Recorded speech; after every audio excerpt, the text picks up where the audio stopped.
Hi all, welcome to our channel turning PSC. അപ്പം നമ്മൾ ഇന്ന് ഡിസ്കസ് ചെയ്യാനായിട്ട് പോകുന്നത് മറ്റൊരു ക്വസ്റ്റ്യൻ പേപ്പറാണ്. 019/24 019/24 എന്നുള്ള ഒരു മെയിൻസ് ക്വസ്റ്റ്യൻ പേപ്പറാണ് നമ്മൾ ഡിസ്കസ് ചെയ്യാനായിട്ട് പോകുന്നത്. സ്റ്റാർട്ട് ചെയ്യാം. ഫസ്റ്റ് ക്വസ്റ്റ്യൻ: ഇന്ത്യൻ സ്വാതന്ത്ര്യ സമരത്തിൻ്റെ അന്തിമ ലക്ഷ്യം പൂർണ്ണ സ്വരാജ് ആണെന്ന് പ്രഖ്യാപിച്ച കോൺഗ്രസ് സമ്മേളനം. ഇന്ത്യൻ സ്വാതന്ത്ര്യ സമരത്തിൻ്റെ അന്തിമ ലക്ഷ്യം പൂർണ്ണ സ്വരാജ് ആണെന്ന് പ്രഖ്യാപിച്ച കോൺഗ്രസ് സമ്മേളനമാണ് ഇതെന്ന് പറയുന്നത് ലാഹോർ സമ്മേളനം അല്ലേ? എല്ലാവർക്കും അറിയാവുന്നതാണ്, SRT ഫാക്ടറാണ് ലാഹോർ കോൺഗ്രസ് സമ്മേളനം. അടുത്തത്: ഗാന്ധിജിയുടെ നേതൃത്വത്തിൽ ഇന്ത്യൻ നാഷണൽ കോൺഗ്രസ് നടത്തിയ ആദ്യത്തെ ദേശീയ പ്രക്ഷോഭം ഏതാണ്? ആദ്യത്തെ ദേശീയ പ്രക്ഷോഭം ഏതാണെന്നാണ് ചോദിക്കുന്നത്. ഏതാണ്? ഓപ്ഷൻ ബി, നിസ്സഹകരണ സമരമാണ് അല്ലേ? ഗാന്ധിജിയുടെ നേതൃത്വത്തിൽ ഇന്ത്യൻ നാഷണൽ കോൺഗ്രസ് നടത്തിയ INC നടത്തിയ ആദ്യത്തെ ദേശീയ പ്രക്ഷോഭമാണ് നിസ്സഹകരണ സമരം.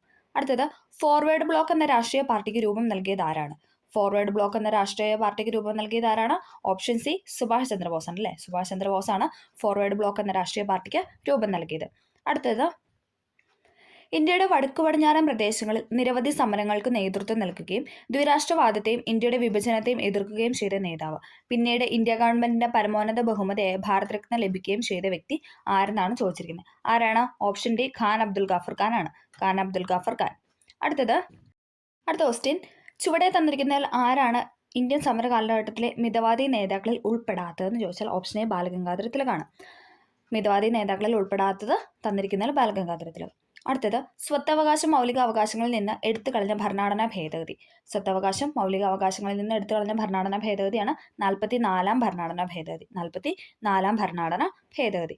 അടുത്തത്: സംസ്ഥാനങ്ങളിലെ ഏറ്റവും ഉയർന്ന കോടതി ഏതാണ്? സംസ്ഥാനങ്ങളിലെ ഏറ്റവും ഉയർന്ന കോടതിയാണ് ഏതെന്ന് പറയുന്നത് ഓപ്ഷൻ സി, ഹൈക്കോടതി അല്ലേ? നമ്മൾ പെട്ടെന്ന് സുപ്രീം കോടതി എഴുതാൻ പോവും, അല്ല. സംസ്ഥാനങ്ങളിലെ ഏറ്റവും ഉയർന്ന കോടതി എന്ന് പറയുന്നത് ഹൈക്കോടതി അല്ലേ? അടുത്തത്: ഭരണഘടന ഡ്രാഫ്റ്റിംഗ് കമ്മിറ്റിയുടെ അധ്യക്ഷൻ ആരായിരുന്നു? ഭരണഘടന ഡ്രാഫ്റ്റിംഗ് കമ്മിറ്റിയുടെ അധ്യക്ഷൻ എന്ന് പറയുന്നത് doctor BR Ambedkar. Option B, doctor BR Ambedkar ആണ് ഭരണഘടനയുടെ ഡ്രാഫ്റ്റിംഗ് കമ്മിറ്റിയുടെ അധ്യക്ഷൻ. അടുത്തത്: ലോകത്തിലെ ഏറ്റവും വലിയ എഴുതപ്പെട്ട ഭരണഘടനയുള്ള രാജ്യം ഏതാണ്? ഓപ്ഷൻ സി, ഇന്ത്യ ആണ് അല്ലേ?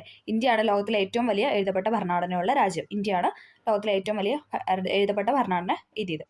ഭരണഘടനയുടെ ആമുഖത്തിൽ സൂചിപ്പിച്ചിട്ടുള്ള അടിസ്ഥാന ലക്ഷ്യങ്ങളിൽ ഉൾപ്പെടാത്തത് ഏതാണെന്നാണ് ചോദിച്ചത്.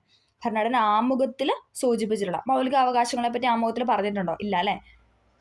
ഓപ്ഷൻ ഡി ആണ്, മൗലിക അവകാശമാണ് ഉത്തരം എന്ന് പറയുന്നത്. അടുത്ത ക്വസ്റ്റ്യൻ: കൈസറെ ഹിന്ദ് പദവി ഗാന്ധിജി ബ്രിട്ടീഷ് ഗവൺമെന്റിന് തിരികെ നൽകാൻ ഇടയായ സംഭവം ഏതാണ്? കൈസറെ ഹിന്ദ് പദവി ഗാന്ധിജി ബ്രിട്ടീഷ് ഗവൺമെന്റിന് തിരികെ നൽകാൻ ഇടയായ സംഭവമാണ് ഇതെന്ന് പറയുന്നത് ജാലിയൻ വാലാബാഗ് കൂട്ടക്കൊല. ഓപ്ഷൻ എ, ജാലിയൻ വാലാബാഗ് കൂട്ടക്കൊല. ഇനി ക്ഷേത്ര നിർമ്മാണമല്ല, വിദ്യാലയ നിർമ്മാണമാണ് ജനതയ്ക്ക് വേണ്ടത്. പ്രധാന ദേവാലയം വിദ്യാലയം തന്നെയാകണം എന്ന് ആഹ്വാനം ചെയ്ത സാമൂഹ്യ പരിഷ്കർത്താവ് ആരാണ്? ഇനി ക്ഷേത്ര നിർമ്മാണമല്ല, വിദ്യാലയ നിർമ്മാണമാണ് ജനതയ്ക്ക് വേണ്ടത്. പ്രധാന ദേവാലയം വിദ്യാലയം തന്നെ ആകണമെന്ന് ആഹ്വാനം ചെയ്ത സാമൂഹ്യ പരിഷ്കർത്താവാണ് ആരെന്ന് പറയുന്നത് ശ്രീനാരായണ ഗുരു അല്ലേ? അടുത്തത്: ചട്ടമ്പി സ്വാമികളുടെ യഥാർത്ഥ പേരെന്താണ്? ചട്ടമ്പി സ്വാമികളുടെ യഥാർത്ഥ പേരെന്ന് പറയുന്ന അയ്യപ്പനാണ്. ഓപ്ഷൻ സി, അയ്യപ്പനാണ് ചട്ടമ്പി സ്വാമികളുടെ യഥാർത്ഥ പേര്. പഴശ്ശി കലാപം അടിച്ചമർത്തിയ ബ്രിട്ടീഷ് സബ് കളക്ടർ ആരാണ്? പഴശ്ശി കലാപം അടിച്ചമർത്തിയ ബ്രിട്ടീഷ് സബ് കളക്ടറാണ് തോമസ് ഹാർവേ ബാബർ അല്ലേ? നമ്മൾ TH ബാബർ എന്നൊക്കെ നമ്മുടെ SRTയിൽ പറഞ്ഞിട്ടുണ്ട്. Thomas Harvey Baber. അടുത്തത്: അമേരിക്കൻ മോഡൽ അറബിക്കടലിൽ എന്ന മുദ്രാവാക്യം ഏത് സമരവുമായി ബന്ധപ്പെട്ടിരിക്കുന്നു? അമേരിക്കൻ മോഡൽ അറബിക്കടലിൽ എന്ന മുദ്രാവാക്യം ഏത് സമരമാണ്? പുന്നപ്ര വയലാർ സമരം അല്ലേ? ഓപ്ഷൻ ബി, പുന്നപ്ര വയലാർ സമരം. കേരള ഹൈക്കോടതി ചീഫ് ജസ്റ്റിസ് ആരാണ്? ആ സമയത്ത് ആശിഷ് ജിതേന്ദ്ര ദേശായാണ് ആ സമയത്ത് ഉത്തരം എന്ന് പറയുന്നത്. ഓക്കെ, ഇപ്പം നിലവിൽ ആരാണ്? നിലവിലെ ഹൈക്കോടതി ചീഫ് ജസ്റ്റിസ് പേരെന്താണ്? നിതിൻ മധുകർ ജംദാർ അല്ലേ? നിതിൻ മധുകർ ജംദാറാണ് ഇപ്പം നിലവിലെ ഹൈക്കോടതി ചീഫ് ജസ്റ്റിസ്. ഓക്കെ. അടുത്തത്: കേരളത്തിലെ ആദ്യത്തെ സമ്പൂർണ്ണ ഡിജിറ്റൽ ജില്ല ഏതാണ്? കേരളത്തിലെ ആദ്യത്തെ സമ്പൂർണ്ണ ഡിജിറ്റൽ ജില്ലയാണ് ഏതെന്ന് പറയുന്നത് ഓപ്ഷൻ സി, തൃശ്ശൂർ. കേരളത്തിലെ ആദ്യത്തെ സമ്പൂർണ്ണ ഡിജിറ്റൽ ജില്ലയാണ് Thrissur. Transfer of power in India എന്ന ഗ്രന്ഥത്തിന്റെ കർത്താവ്. ഇത് SRT തന്നിട്ടുള്ളതാണ്. ഏതാണ്? ഓപ്ഷൻ ഡി അല്ലേ? VP മേനോന്റെ ഗ്രന്ഥമാണ് ഇതെന്ന് പറയുന്നത് transfer of power in India. അത് SRT ഫാക്ട് ആണ് കേട്ടോ. അടുത്തത്: താഴെ പറയുന്നതിൽ ഫ്രാൻസിന്റെ അധിനിവേശ പ്രദേശം ഏതാണ്? താഴെ പറയുന്നതിൽ ഫ്രാൻസിന്റെ അധിനിവേശ പ്രദേശമാണ് ഓപ്ഷൻ എ, പോണ്ടിച്ചേരി. ഫ്രാൻസിന്റെ അധിനിവേശ പ്രദേശമാണ് പോണ്ടിച്ചേരി. ദാമൻ, ദിയു, ഗോവ ഇതൊക്കെ ആരുടെ ആയിരുന്നു? പോർച്ചുഗലിന്റെ ആയിരുന്നു അല്ലേ? ദാമൻ, ദിയു, ഗോവ എന്നൊക്കെ പറയുന്ന പോർച്ചുഗലിന്റെ ആയിരുന്നു. അടുത്തത്: സംസ്ഥാന പുനഃസംഘടനാ കമ്മീഷനിലെ മലയാളിയായ അംഗമാരാണ്? സംസ്ഥാന പുനഃസംഘടനാ കമ്മീഷനിലെ മലയാളിയായ അംഗമാണ് ആരെന്ന് പറയുന്നത് സർദാർ KM മണിക്ക് അല്ലേ? ഓപ്ഷൻ ഡി, സർദാർ KM മണിക്ക്. റൂർക്കേല ഇരുമ്പുരുക്ക് വ്യവസായശാലയ്ക്ക് സഹായം നൽകിയ രാജ്യം ഏതാണ്? റൂർക്കേല ഇരുമ്പുരുക്ക് വ്യവസായശാലയ്ക്ക് സഹായം നൽകിയ രാജ്യമാണ് ഓപ്ഷൻ എ, ജർമ്മനി. ഇന്ത്യൻ ബഹിരാകാശ വകുപ്പിന്റെ ചൊവ്വാ ദൗത്യത്തിന്റെ പേരെന്താണ്? ഇന്ത്യൻ ബഹിരാകാശ വകുപ്പിന്റെ ചൊവ്വാ ദൗത്യത്തിന്റെ പേരാണ് മംഗൾയാൻ. Option C, Mangalyaan. അടുത്തത്: 2024 G20 ഉച്ചകോടി നടക്കുന്ന രാജ്യം ഏതാണ്? 2024 G20 ഉച്ചകോടി നടന്ന രാജ്യമാണ് ഏതെന്ന് പറയുന്നത് ബ്രസീൽ അല്ലേ. ബ്രസീൽ റിപ്പീറ്റഡ് ക്വസ്റ്റൻ ആണ്. 2024 G20 നടന്ന രാജ്യമാണ് ബ്രസീൽ. ചന്ദ്രയാൻ 3 ദൗത്യത്തിന് റോവറിന്റെ അറിയപ്പെടുന്ന പേര്, അതായത് റോവറിന്റെ പേരാണ് ചോദിക്കുന്നത്. ഏതാണ്? പ്രഗ്യാൻ അല്ലേ. നമ്മൾ എപ്പോഴും റിപ്പീറ്റ് ചെയ്ത് പറയാം പ്രഗ്യാൻ റോവർ. വിക്രം എന്താണ്? വിക്രം എന്ന് പറയുന്നത് ലാൻഡർ ആണ്. ഓക്കെ, വിക്രം ലാൻഡർ ആണ്, പ്രഗ്യാൻ ആണ് റോവർ. അടുത്തത് ഹിമാലയൻ പർവ്വതനിരയെ സംബന്ധിച്ച പ്രസ്താവന ശരിയായത് കണ്ടെത്തുക. ഹിമാലയൻ പർവ്വതനിരയെ സംബന്ധിച്ച് ശരിയായ പ്രസ്താവനയാണ് ചോദിച്ചിരിക്കുന്നത്. ഇവിടെ 1, 3 ശരിയായിട്ട്, ഓപ്ഷൻ സി ആണ് 1, 3. ഹിമാലയൻ പർവ്വതനിരയിൽ ഏറ്റവും ഉയരം കൂടിയ നിരയാണ് ഹിമാദ്രി. ശരിയാണല്ലേ. സിന്ധു, ഗംഗ, ബ്രഹ്മപുത്ര എന്നീ നദികൾ ഹിമാലയൻ നദികൾ എന്നറിയപ്പെടുന്നു. ലോകത്തിലെ ഏറ്റവും ഉയരം കൂടിയ കൊടുമുടി എവറസ്റ്റ് ഇന്ത്യയിലാണോ സ്ഥിതി ചെയ്യുന്നത്? അല്ല, നേപ്പാളിലാണല്ലോ. അതവിടെ തെറ്റായിട്ടാണ് കൊടുത്തിരിക്കുന്നത്. ഓക്കെ, ഹിമാലയൻ പർവ്വതനിരയിൽ ഏറ്റവും ഉയരം കൂടിയ നിരയാണ് ഹിമാദ്രി. സിന്ധു, ഗംഗ, ബ്രഹ്മപുത്ര എന്നീ നദികൾ ഹിമാലയ നദികൾ എന്ന് അറിയപ്പെടുന്നു. അടുത്തത് ഇന്ത്യയുടെ അതിർത്തി രാജ്യങ്ങളുമായി ബന്ധപ്പെട്ട പ്രസ്താവനയിൽ ശരിയായത് കണ്ടെത്തുക. ഇന്ത്യയുടെ അതിർത്തി രാജ്യങ്ങളുമായി ബന്ധപ്പെട്ട ശരിയായ പ്രസ്താവനയാണ് ചോദിച്ചിരിക്കുന്നത്. 7 രാജ്യങ്ങൾ ഇന്ത്യയുമായി അതിർത്തി പങ്കിടുന്നു. ശരിയാണല്ലേ. 7 രാജ്യങ്ങൾ ഇന്ത്യയുമായി അതിർത്തി പങ്കിടുന്നു. ബംഗ്ലാദേശുമായി ഇന്ത്യ ഏറ്റവും കൂടുതൽ അതിർത്തി പങ്കിടുന്നു. ബംഗ്ലാദേശുമായിട്ട് ഇന്ത്യ ഏറ്റവും കൂടുതൽ അതിർത്തി പങ്കിടുന്നു. അഫ്ഗാനിസ്ഥാനുമായി ഇന്ത്യ ഏറ്റവും കുറവ് അതിർത്തി പങ്കിടുന്നു. അത് ശരിയാണല്ലേ. ഇവിടെ എല്ലാം ശരിയാണ്. ഓപ്ഷൻ ഡി ആണ്. 7 രാജ്യങ്ങൾ ആയിട്ട് ഇന്ത്യ അതിർത്തി പങ്കിടുന്നു. ബംഗ്ലാദേശുമായി ഇന്ത്യ ഏറ്റവും കൂടുതൽ അതിർത്തി പങ്കിടുന്നു. അഫ്ഗാനിസ്ഥാനുമായിട്ട് ഏറ്റവും കുറവ് അതിർത്തി പങ്കിടുന്നു. ഇന്ത്യയുടെ തീരപ്രദേശം സംബന്ധിച്ച പ്രസ്താവന തെറ്റായത് കണ്ടെത്തുക. ഇവിടെ തെറ്റായതാണ് ചോദിച്ചിരിക്കുന്നത്. ഏതാണ് തെറ്റെന്ന് പറയുന്നത്? Option B. 2 മാത്രമാണ് ഇവിടെ തെറ്റായിട്ട് കൊടുത്തിരിക്കുന്നത്. പടിഞ്ഞാറൻ തീരസമതലം അറബിക്കടലിനും പശ്ചിമഘട്ടത്തിനും ഇടയിൽ. ശരിയാണല്ലേ. പടിഞ്ഞാറൻ തീരസമതലം എന്താണ്? അറബിക്കടലിനും പശ്ചിമഘട്ടത്തിനും ഇടയിലാണ്. സുന്ദരവന പ്രദേശം മുതൽ കന്യാകുമാരി വരെ നീണ്ടു കിടക്കുന്നതാണ് കിഴക്കൻ തീരസമതലം. ശരിയാണല്ലേ. സുന്ദരവന പ്രദേശം മുതൽ കന്യാകുമാരി വരെ നീണ്ടു കിടക്കുന്നതാണ് കിഴക്കൻ തീരസമതലം. ഈ 2 സ്റ്റേറ്റ്മെന്റ് ഇവിടെ ശരിയായിട്ടാണ് കൊടുത്തിരിക്കുന്നത്. അടുത്തത് ഇന്ത്യയുടെ ദേശീയ പ്രതീകങ്ങൾ സംബന്ധിച്ച് ശരിയായത് കണ്ടെത്തുക. ഇന്ത്യയുടെ ദേശീയ പ്രതീകങ്ങൾ സംബന്ധിച്ച് ശരിയായത് കണ്ടെത്താനാണ് പറഞ്ഞിരിക്കുന്നത്. ഏതാണ്? ഓപ്ഷൻ എ ആണല്ലേ ശരി എന്ന് പറയുന്നത്. ഇന്ത്യയുടെ ദേശീയ കായിക വിനോദം ഹോക്കി അല്ലെ, ഫീൽഡ് ഹോക്കി അല്ലെങ്കിൽ ഹോക്കി എന്നാണ് ഇന്ത്യയുടെ ദേശീയ കായിക വിനോദം എന്ന് പറയുന്നത്. ആന ഇന്ത്യയുടെ ദേശീയ പൈതൃക മൃഗമാണ് അല്ലെ. ആന ഇന്ത്യയുടെ ദേശീയ പൈതൃക ജീവിയാണ്. അത് ശരിയാണ്. ഇന്ത്യയുടെ ദേശീയ ഗീതം ജനഗണമനയാണോ? ദേശീയ ഗീതം വന്ദേമാതരമാണ് അല്ലെ. ദേശീയ ഗാനമാണ് ജനഗണമന. മാറിപ്പേരുടെ ഗാനമാണ് ജനഗണമന. ഓക്കെ, അപ്പം 1, 2 ശരിയായിട്ട് കൊടുത്തിരിക്കുന്നത്. അടുത്തത് ഇന്ത്യയിലെ നദീതീര പട്ടണങ്ങളെ സംബന്ധിച്ച പ്രസ്താവന ശരിയായത് കണ്ടെത്തുക. ശരിയായതാണ് ചോദിച്ചിരിക്കുന്നത്. ഏതാണ്? Option D. ഇവിടെ എല്ലാം ശരിയാണ്. അയോധ്യ നഗരം സരയൂ നദീതീരത്ത് സ്ഥിതി ചെയ്യുന്നു. അയോധ്യ എവിടെയാണ്? സരയൂ നദീതീരത്ത് സ്ഥിതി ചെയ്യുന്നു. അഹമ്മദാബാദ്, ഗാന്ധിനഗർ എന്നീ പട്ടണങ്ങൾ സബർമതി തീരത്താണ്. ശരിയാണ് അല്ലെ. അഹമ്മദാബാദ്, ഗാന്ധിനഗർ എന്നീ പട്ടണങ്ങൾ സബർമതി തീരത്താണ്. കൊൽക്കത്ത, ഹൗറ നഗരങ്ങൾ ഹൂഗ്ലി നദീതീരത്താണ്. കൊൽക്കത്ത, ഹൗറ നഗരങ്ങൾ ഹൂഗ്ലി നദീതീരത്താണ്. 3 ശരിയാണ്. അയോധ്യ നഗരം സരയൂ നദീതീരത്ത് സ്ഥിതി ചെയ്യുന്നു. അഹമ്മദാബാദ്, ഗാന്ധിനഗർ എന്നീ പട്ടണങ്ങൾ സബർമതി തീരത്ത് സ്ഥിതി ചെയ്യുന്നു. കൊൽക്കത്ത, ഹൗറ നഗരങ്ങൾ ഹൂഗ്ലി നദീതീരത്ത് സ്ഥിതി ചെയ്യുന്നു. അടുത്തത് കേരളത്തെ സംബന്ധിച്ച അടിസ്ഥാന വിവരങ്ങൾ ശരി അല്ലാത്തത് കണ്ടെത്തുക. ശരി അല്ലാത്തതാണ് ഇവിടെ ചോദിച്ചിരിക്കുന്നത്. ഏതാണ്? Option B. ഇവിടെ 2 ശരിയല്ലാത്തത് കൊടുത്തിരിക്കുന്നത്. നമുക്ക് നോക്കാം. കേരളത്തിന്റെ തെക്ക് വടക്ക് നീളം 560 കിലോമീറ്റർ. തെക്ക് വടക്ക് നീളം 560 കിലോമീറ്റർ. ശരിയാണല്ലേ. കേരളത്തിലെ ഏറ്റവും താഴ്ന്ന പ്രദേശമാണ് കുട്ടനാട്. അതും ശരിയാണ്. കേരളത്തിലെ ഏറ്റവും താഴ്ന്ന പ്രദേശം കുട്ടനാട്. കേരളത്തിന്റെ തെക്ക് വടക്ക് നീളം എന്ന് പറയുന്നത് 560 കിലോമീറ്റർ ആണ്. അടുത്ത ക്വസ്റ്റ്യൻ. കേരളത്തിലെ നദികളെ സംബന്ധിച്ച പ്രസ്താവന ശരിയായത് കണ്ടെത്തുക. നദികളെ സംബന്ധിച്ച് ശരിയായതാണ് ഇവിടെ ചോദിച്ചിട്ടുള്ളത്. ഏതാണ്? 1, 3 ഓപ്ഷൻ എ ആണ് ഇവിടെ ശരിയായിട്ട് കൊടുത്തിട്ടുള്ളത്. കിഴക്കോട്ട് ഒഴുകുന്ന നദികളാണ് കബനി, ഭവാനി, പാമ്പാർ. കബനി, ഭവാനി, പാമ്പാർ എന്നത് കിഴക്കോട്ട് ഒഴുകുന്ന നദികളാണ്. പിന്നെന്താണ്?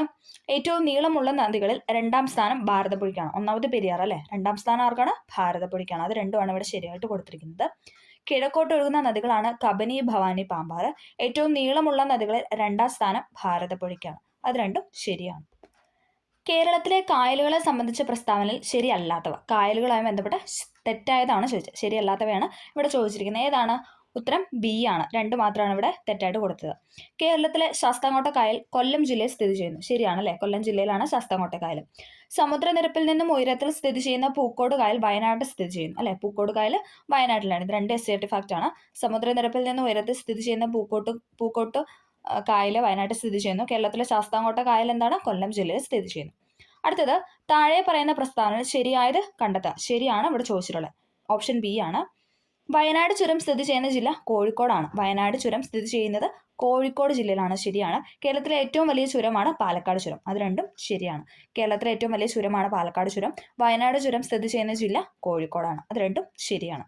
അടുത്തത് കേരളത്തിലെ മത്സ്യബന്ധന തുറമുഖങ്ങളും അവ സ്ഥിതി ചെയ്യുന്ന ജില്ലകളും ശരിയായ രീതിയിൽ യോജിപ്പിച്ചവ കണ്ടെത്താനാണ് പറഞ്ഞിരിക്കുന്നത്. ഏതാണ് ഓപ്ഷൻ എന്ന് പറയുന്നത് 2, 3 ഇവിടെ ശരിയായിട്ട് കൊടുത്തിട്ടുള്ളൂ. അഴീക്കല് കണ്ണൂര്, പൊന്നാനി മലപ്പുറം. മലപ്പുറത്താണ് പൊന്നാനി, കണ്ണൂരിലാണ് അഴീക്കൽ. ഓക്കെ.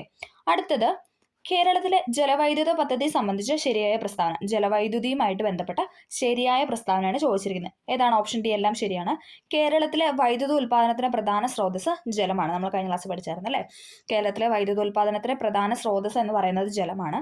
കേരളത്തിലെ ആദ്യത്തെ ജലവൈദ്യുത പദ്ധതിയാണ് പള്ളിവാസൽ. ശരിയാണ്. കേരളത്തിലെ ആദ്യത്തെ ജലവൈദ്യുത പദ്ധതിയാണ് പള്ളിവാസൽ. കേരളത്തിലെ ഏറ്റവും വലിയ ജലവൈദ്യുത പദ്ധതി ഇടുക്കി ജലവൈദ്യുത പദ്ധതിയാണ്. അതും ശരിയാണ്.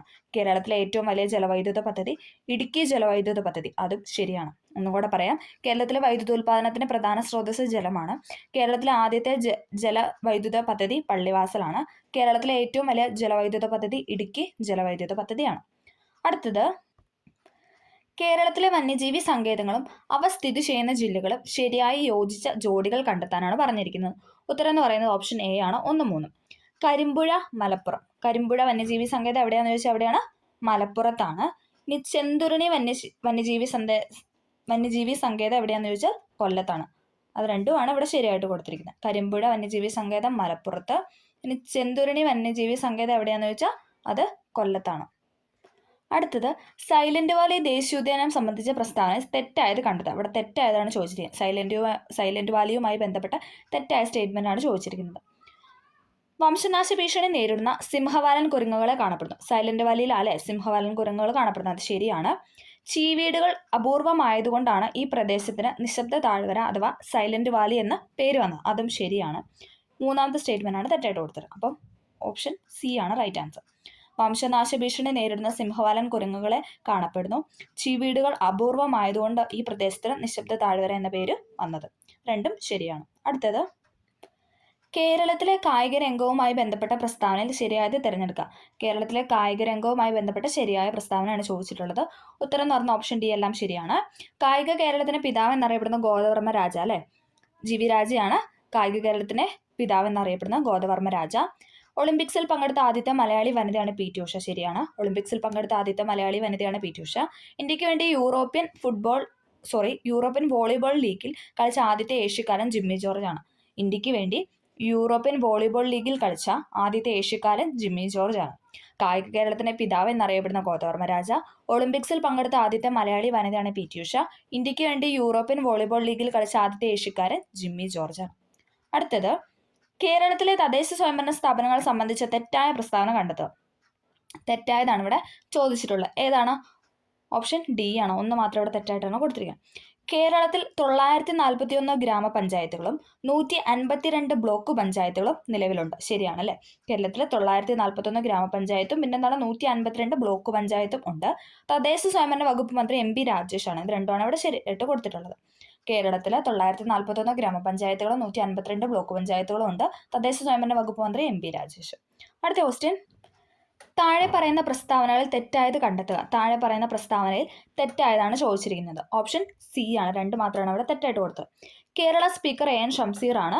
കേരള ഗവർണർ ആരിഫ് മുഹമ്മദ് ഖാൻ. അദ്ദേഹം മാറിയിട്ടുണ്ടല്ലേ. ഇപ്പം നിലവിലെ കേരള ഗവർണർ ആരാണ്?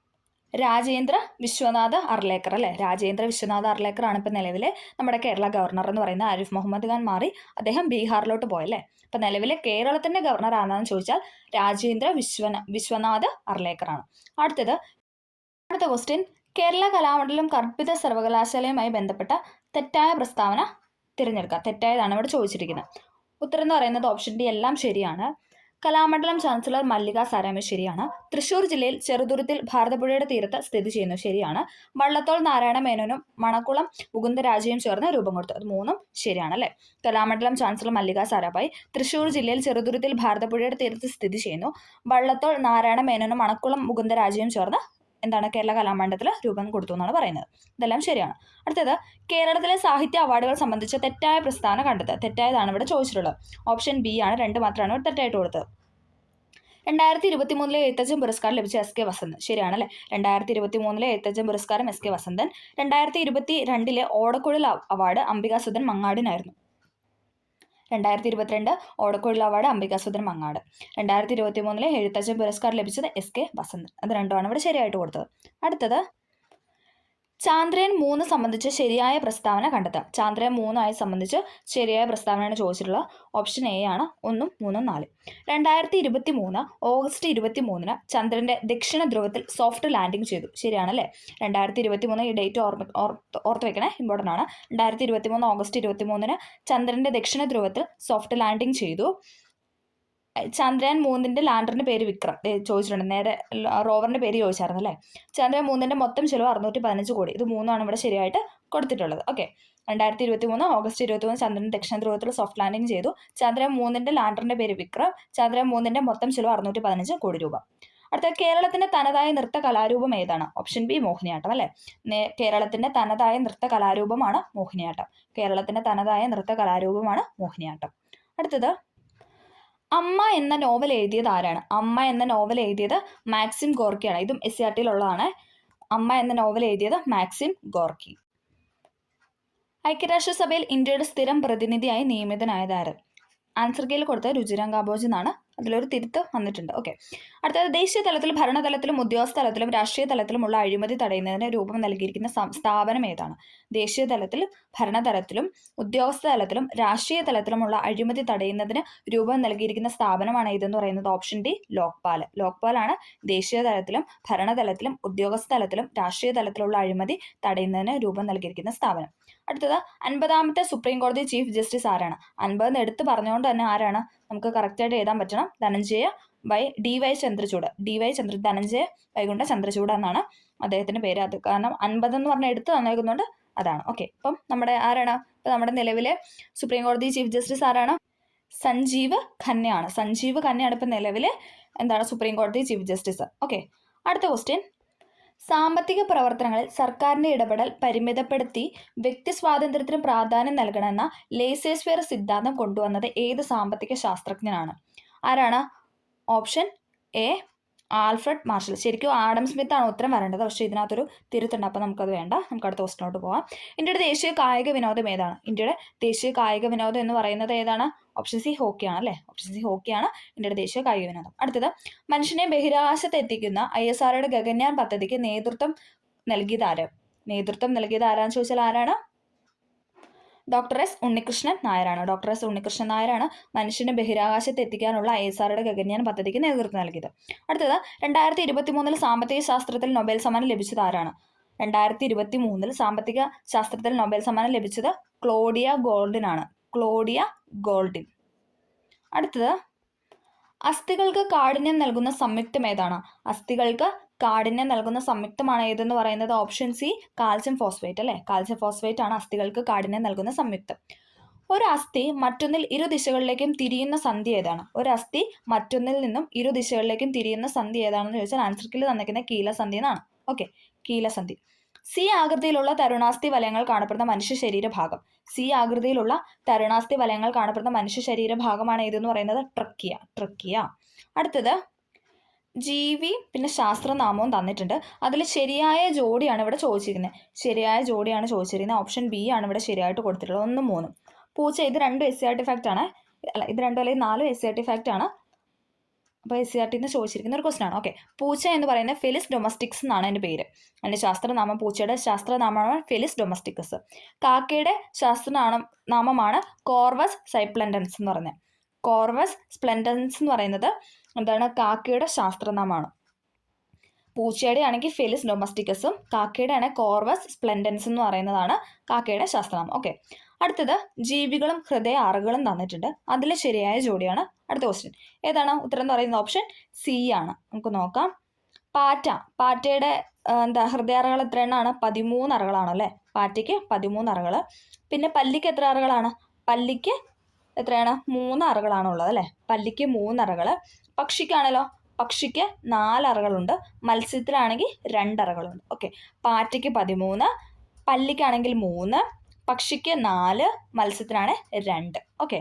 അടുത്തത്, പ്ലാസ്റ്റിക് മലിനീകരണത്തെ തോൽപ്പിക്കുക ഏത് വർഷത്തെ പരിസ്ഥിതി ദിനത്തിന്റെ തീമാണ്? പ്ലാസ്റ്റിക് മലിനീകരണത്തെ തോൽപ്പിക്കുക എന്നത് ഏത് വർഷത്തെ പരിസ്ഥിതി ദിനത്തിന്റെ തീമാണെന്ന് ചോദിച്ചാൽ ഏതാണ്? 2023 അല്ലെ? 2023 തീമായിരുന്നു പ്ലാസ്റ്റിക് മലിനീകരണത്തെ തോൽപ്പിക്കുക എന്ന് പറയുന്നത്. അടുത്തത് സങ്കര ഇനം തക്കാളി അല്ലാത്തത് ഏതാണെന്നാണ് ചോദിക്കുന്നത്. സങ്കര ഇനം തക്കാളി അല്ലാത്തത് ഓപ്ഷൻ ഡി ഹരിതയാണ്. ഓപ്ഷൻ ഡി ഹരിത. അനഘ, മുക്തി, അക്ഷയ ഇതൊക്കെ എന്താണ്? സങ്കരീന തക്കാളിയാണ്. സങ്കരീന തക്കാളിയാണ് അനഘ, മുക്തി, അക്ഷയ. ഹരിത എന്ന് പറയുന്നത് തക്കാളിയല്ല. അടുത്തത് ഭാരത്തിന്റെ അടിസ്ഥാന യൂണിറ്റ് ഏതാണ്? ഭാരത്തിന്റെ അടിസ്ഥാന യൂണിറ്റ് എന്ന് പറയുന്നത് ന്യൂട്ടൺ ആണ്. ഭാരത്തിന്റെ അടിസ്ഥാന യൂണിറ്റ് ന്യൂട്ടൺ ആണ്. 25 സെന്റിമീറ്റർ ഫോക്കൽ ദൂരമുള്ള ഒരു കോൺവെക്സ് ലെൻസിന്റെ പവർ എത്രയാണെന്നാണ് ചോദിച്ചത്. എത്രയാണ്? ഓപ്ഷൻ എ 4 ഡയോപ്റ്റർ ആണ്. 4 ഡയോപ്റ്റർ. അടുത്തത് റേഡിയോ ആക്റ്റീവ് കാർബൺ ഡേറ്റിങ്ങിന് ഉപയോഗിക്കുന്ന കാർബണിന്റെ ഐസോട്ടോപ്പ് ഏതാണ്? റേഡിയോ ആക്റ്റീവ് കാർബൺ ഡേറ്റിങ്ങിന് ഉപയോഗിക്കുന്ന കാർബണിന്റെ ഐസോട്ടോപ്പ് ഏതാണെന്ന് ചോദിച്ചാൽ ഏതാണ്? ഓപ്ഷൻ ബി കാർബൺ 14 ആണ്. കാർബൺ 14. അടുത്തത് ഒരു കുതിരശക്തി അഥവാ 1 ഹോഴ്സ് പവർ എന്നത് ഡാഷ് വാട്ട് ആവുന്നു. എത്ര വാട്ടാണ്? 746 വാട്ട് അല്ലേ? ഒരു കുതിരശക്തി എന്ന് പറയുന്നത് 746 വാട്ടാണ്. ഹൈഡ്രജൻ കണ്ടുപിടിച്ചത് ആരാണ്? ഹൈഡ്രജൻ കണ്ടുപിടിച്ചത് ഹെൻറി കാവൻഡിഷ്. ഹൈഡ്രജൻ കണ്ടുപിടിച്ചത് ഹെൻറി കാവൻഡിഷ്. അടുത്തത് നിലവിലെ ISRO ചെയർമാൻ ആരാണ്? എസ് സോമനാഥ് ആണ് ഈ ആൻസർ പ്രകാരം. ഇപ്പം നിലവിലെ ISRO ചെയർമാൻ റീസെന്റ് ആയിട്ട് മാറിയിട്ടുണ്ട് അല്ലേ? നിലവിലെ ISRO ചെയർമാൻ ആരാണെന്ന് കമന്റ് ചെയ്യുക. ഓക്കെ. അടുത്തത് ചന്ദ്രയാൻ 3 ദൗത്യത്തിന്റെ ഭാഗമായ റോവറിന്റെ പേരെന്താണ്? റിപ്പീറ്റഡ് ക്വസ്റ്റൻ അല്ലേ? ചന്ദ്രയാൻ 3 ദൗത്യത്തിന്റെ ഭാഗമായ റോവറിന്റെ പേരാണ് ഏതെന്ന് പറയുന്നത്? പ്രഗ്യാൻ അല്ലേ? പ്രഗ്യാൻ റോവറും വിക്രം ലാൻഡറുമാണ്.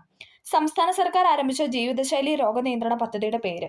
സംസ്ഥാന സർക്കാർ ആരംഭിച്ച ജീവിതശൈലി രോഗനിയന്ത്രണ പദ്ധതിയുടെ പേരാണ് അമൃതം ആരോഗ്യം അല്ലെ? അമൃതം ആരോഗ്യം. സംസ്ഥാന സർക്കാർ ആരംഭിച്ച ജീവിതശൈലി രോഗനിയന്ത്രണ പദ്ധതിയുടെ പേരാണ് അമൃതം ആരോഗ്യം. വായുവിലൂടെ പകർന്ന രോഗവുമായി ബന്ധപ്പെട്ട് ചുവടെ തന്നിരിക്കുന്നതിൽ നിന്നും ശരിയായ ജോഡി തിരഞ്ഞെടുക്കാനാണ് പറഞ്ഞിരിക്കുന്നത്. വായുവിലൂടെ പകർന്ന രോഗവുമായി ബന്ധപ്പെട്ട ശരിയായ ജോഡിയാണ് ചോദിച്ചിട്ടുള്ളത്. ഏതാണ്? Option D. 3 മാത്രമാണ് ഇവിടെ ശരിയായിട്ട് കൊടുത്തിട്ടുള്ളൂ. ക്ഷയം, ചിക്കൻ ബോക്സ് ഇത് രണ്ടും എങ്ങനെയാണ്? വായുവിലൂടെയാണ് പകരുന്നത്. ക്ഷയവും ചിക്കൻ ബോക്സും പകരുന്നത് വായുവിലൂടെ. അടുത്തത് സിറോഫ്താൽമിയ എന്ന രോഗം ഉണ്ടാകുന്നത് ഏത് വിറ്റാമിന്റെ തുടർച്ചയായ അഭാവം മൂലമാണ്? സിറോഫ്താൽമിയ എന്ന രോഗം ഉണ്ടാകുന്ന ഏത് വിറ്റാമിന്റെ ആണ്? വിറ്റാമിൻ എ അല്ലെ? വിറ്റാമിൻ എയുടെ കുറവ് മൂലമാണ് സിറോഫ്താൽമിയ എന്ന രോഗം ഉണ്ടാകുന്നത്. അടുത്തത് കേന്ദ്ര സർക്കാരിന് കീഴിൽ ആയുഷ് മന്ത്രാലയം രൂപീകരിച്ചതെന്ന്? കേന്ദ്ര സർക്കാരിന് കീഴിൽ ആയുഷ് മന്ത്രാലയം രൂപീകരിച്ചത് 2014 നവംബർ 9-നാണ്. 2014 നവംബർ 9-നാണ് കേന്ദ്ര സർക്കാരിന് കീഴിൽ ആയുഷ് മന്ത്രാലയം രൂപീകരിച്ചത്. 2014 നവംബർ 9. ഗ്ലോക്കോമ ശരീരത്തിന് ഏത് അവയവത്തെയാണ് ബാധിക്കുന്നത്? ഗ്ലോക്കോമ ശരീരത്തിന് ഏത് അവയവത്തെയാണ് ബാധിക്കുന്നത് എന്ന് ചോദിച്ചാൽ ഓപ്ഷൻ സി കണ്ണ് അല്ലെ? കണ്ണിനെ ബാധിക്കുന്ന ഒരു അസുഖമാണ് ഇതെന്ന് പറഞ്ഞാൽ ഗ്ലോക്കോമ. ഇന്ത്യൻ ഹരിത വിപ്ലവത്തിന്റെ പിതാവായ MS സ്വാമിനാഥൻ അന്തരിച്ചത് എന്നാണ്? ഇന്ത്യൻ ഹരിത വിപ്ലവത്തിന്റെ പിതാവായ MS സ്വാമിനാഥൻ അന്തരിച്ചത് 2023 September 28. Option A 2023 September 28. Repeated question ആണ്. ചുവടെ കൊടുത്തിരിക്കുന്നതിൽ വൈറസ് രോഗം അല്ലാത്തത്? വൈറസ് രോഗം അല്ലാത്തതാണ് ചോദിച്ചിരിക്കുന്നത്. ഏതാണ്? ഓപ്ഷൻ എ ആണല്ലേ? നമ്മൾ എപ്പോഴും പറയാറുണ്ട് എലിപ്പനി എന്ന് പറയുന്നത് എന്താണ്? വൈറസ് അല്ല, ബാക്ടീരിയ രോഗമാണ്. ബാക്കിയെല്ലാം പനിയിൽപ്പെട്ട ബാക്കിയെല്ലാം എന്താണ്? വൈറസ് രോഗമാണ്. പക്ഷേ എലിപ്പനി എന്ന് പറയുന്നത് ബാക്ടീരിയ രോഗമാണ്. അടുത്തത് താഴെ പറയുന്നവയിൽ ജീവിതശൈലി രോഗങ്ങളിൽ പെടാത്തത് ഏതാണ്? താഴെ പറയുന്നതിൽ ജീവിതശൈലി രോഗങ്ങളിൽ പെടാത്തതാണ് മലേറിയ. Option D malaria. അമിത രക്തസമ്മർദ്ദം, പക്ഷാഘാതം, ഫാറ്റി ലിവർ ഇതൊക്കെ എന്താണ്? ജീവിതശൈലി രോഗങ്ങളാണ്. അടുത്തത് മാനസികാരോഗ്യ വിമുക്തരായവരുടെ പുനരധിവാസത്തിനുള്ള സർക്കാരിന്റെ പുനരധിവാസ പദ്ധതിയുടെ പേരെന്താണ്? മാനസിക രോഗ വിമുക്തരായവരുടെ പുനരധിവാസത്തിനായുള്ള സർക്കാരിന്റെ പുനരധിവാസ പദ്ധതിയുടെ പേരാണ് ചോദിച്ചിരിക്കുന്നത്. ഏതാണ്? സ്നേഹക്കൂടാണ്. Option D Snehakkoodu. Corona virus വകഭേദമായ ഒമിക്രോൺ ആദ്യമായി റിപ്പോർട്ട് ചെയ്ത രാജ്യം ഏതാണ്? ഒമിക്രോൺ ആദ്യമായി റിപ്പോർട്ട് ചെയ്ത രാജ്യമാണ് സൗത്ത് ആഫ്രിക്ക. കൊറോണ വൈറസിന്റെ വകഭേദമായ ഒമിക്രോൺ ആദ്യമായിട്ട് റിപ്പോർട്ട് ചെയ്തത് എവിടെയാണെന്ന് ചോദിച്ചാൽ സൗത്ത് ആഫ്രിക്കയിലാണ്. South Africa. ചുവടെ കൊടുത്തവയിൽ നിന്നും ശ്വാസകോശ രോഗം അല്ലാത്തത് തിരഞ്ഞെടുക്കാനാണ് പറഞ്ഞത്. ഏതാണ്? ഓപ്ഷൻ സി നെഫ്രൈറ്റിസ് ആണ്. ആസ്മ, എംഫിസീമ, ബ്രോങ്കൈറ്റിസ് ഇതൊക്കെ എന്താണ്? ഇതൊക്കെ ശ്വാസകോശ രോഗങ്ങളാണ്. ആസ്മ, എംഫിസീമ, ബ്രോങ്കൈറ്റിസ് എന്ന് പറയുന്നത് ശ്വാസകോശ രോഗമാണ്. അടുത്തത് ഭിന്നശേഷിക്കാരായ അമ്മമാർക്ക് പ്രസവാനന്തരം കുഞ്ഞിനെ പരിപാലിക്കുന്നതിനും അടിസ്ഥാന സൗകര്യങ്ങൾ ഒരുക്കുന്നതിനും വേണ്ടി കേരള സർക്കാർ സാമൂഹ്യ നീതി വകുപ്പ് ആവിഷ്കരിച്ച പദ്ധതിയുടെ പേരാണ് ചോദിച്ചിട്ടുള്ളത്. ഏതാണ്? മാതൃജ്യോതിയാണ്. മാതൃജ്യോതി.